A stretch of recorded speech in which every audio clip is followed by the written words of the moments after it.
For centuries, we pictured the Great Pyramid rising from misery. Slaves whipped under the burning sun, dragging endless stone blocks for a pharaoh's vanity. It's the version Hollywood sold us, the one carved into our school books. But the desert has a different story to tell. Just steps from the pyramid, archaeologists uncovered a lost city alive with energy. Bakeries cranking out 8,000 loaves a day, copper workshops buzzing, piles of prime beef bones proving workers ate like athletes, and skeletons with healed injuries showing skilled doctors cared for them. This wasn't a prison camp. It was a thriving, proud community.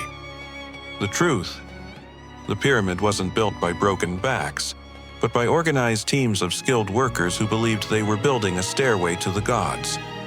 Want to meet the real crew behind the greatest wonder on Earth? Let's dive in. Picture every Hollywood scene you've ever watched about ancient Egypt.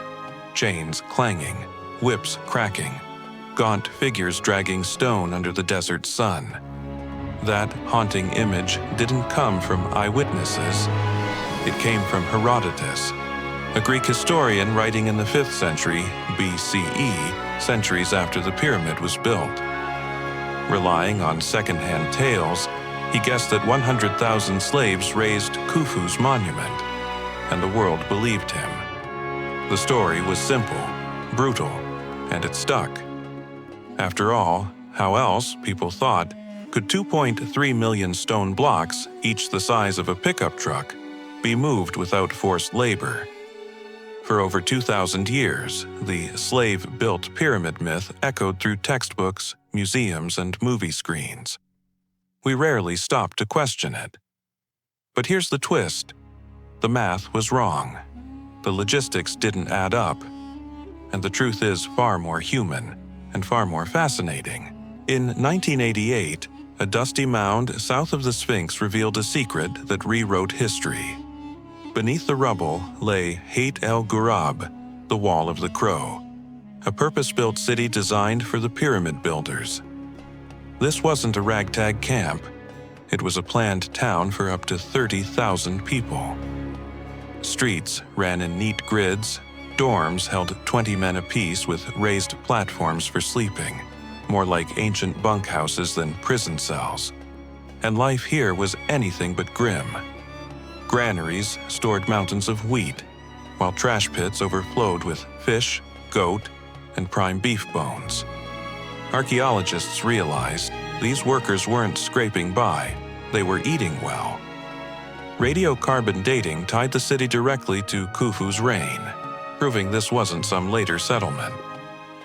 This was the beating heart of the Pyramid Project, a logistical masterpiece carved into the desert. Forget the image of nameless masses in chains. The Egyptians kept detailed records, and they tell a very different story. On limestone flakes called ostraka, we find payroll notes and gang names that sound more like sports teams than slave units. Friends of Khufu, drunkards of Menkaure, the vigorous ones. These weren't random nicknames. They gave workers identity, pride, and camaraderie. The structure was military-level precise. Each gang split into 4 divisions called files, and each file into 10-man crews called zao. Every role had a purpose. The stone raiser muscled blocks into place. The rope twister kept lines strong. The water pourer slicked tracks to cut friction in half. Around 20,000 haulers worked at once, backed by 2,000 specialists, engineers, quarry masters, architects, and 1,000 overseers. And it didn't stop there. Bakers, brewers, doctors, even barbers kept the workforce fed, healthy, and motivated. When you're building eternity, even a good beard trim mattered. And what fueled this operation? Not scraps, but feasts. Cattle were hand-fed Nile hay, meat usually reserved for royalty, and isotope studies confirm the builders dined on it. Their daily ration? 2 loaves of bread, 2 jugs of beer, and a hearty portion of meat, about 4,500 calories a day. the same intake as modern elite athletes. Medical care tells an even deeper story. Take Wozer, a worker with a crushed ankle. His bones show months of careful healing under a doctor's supervision before he returned to work. Slaves don't get sick leave. They don't receive expert treatment to rejoin their teams. This was a valued, skilled workforce, cared for because they mattered. So, how do you haul a 6-ton granite block, carved 500 miles away in Aswan, without machines? Thanks to a 2013 find, the Papyrus Diary of Inspector Merer, we know.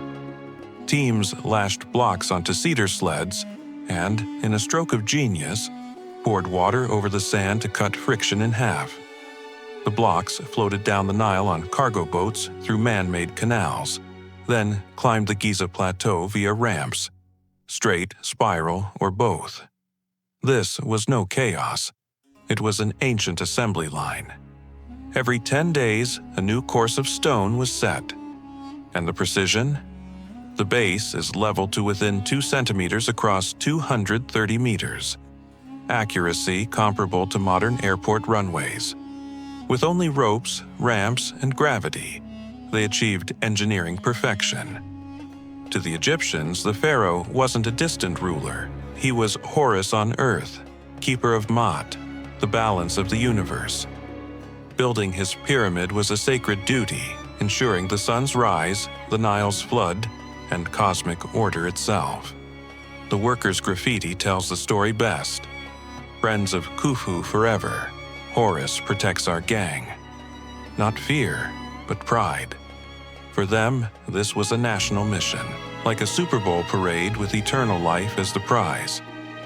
Faith, prime beef, and shared purpose, an unstoppable motivator. The Great Pyramid used 2.3 million blocks in about 25 years. That's 1 block every 2.5 minutes non-stop. Impossible? Not when you account for Nile flood seasons, which left about 15 active building years. Recalculate, and it's 1 block every 90 seconds. Still wild, but achievable, with 30,000 organized workers performing specialized assembly line tasks. Henry Ford didn't invent mass production. Khufu's crews did, thousands of years earlier. Even today, the pyramid stuns us. It faces true north with an error of less than 1/15 of a degree. Better than the Paris Observatory managed in the 1600s. Its shafts point to Orion and Polaris, guiding the pharaoh's soul to the stars. The golden ratio hides in its design centuries before the Greeks named it. Coincidence, or cosmic knowledge we've yet to rediscover? One thing certain, slaves didn't calculate these alignments. This was the work of brilliant minds, skilled hands, and a culture reaching for the heavens. So the next time someone claims slaves built the Great Pyramid, tell them about the workers' city, where bakeries outnumbered barracks, cattle bones piled high, and doctors healed the injured. Khufu's pyramid wasn't oppression carved in stone. It was a national project, fueled by faith and ingenuity, binding thousands in a mission that still towers over us today. They ate like kings, signed their names with pride, and built a monument that has touched the sky for 4,500 years. If this changed the way you see history, hit subscribe and join our crew of Mythbusters. Ring the bell so you don't miss next week's dive into how the Romans stole a page from Egyptian concrete tricks. And share this with the friend who still swears 10,000 slaves built the pyramid. Because the truth is a much better story.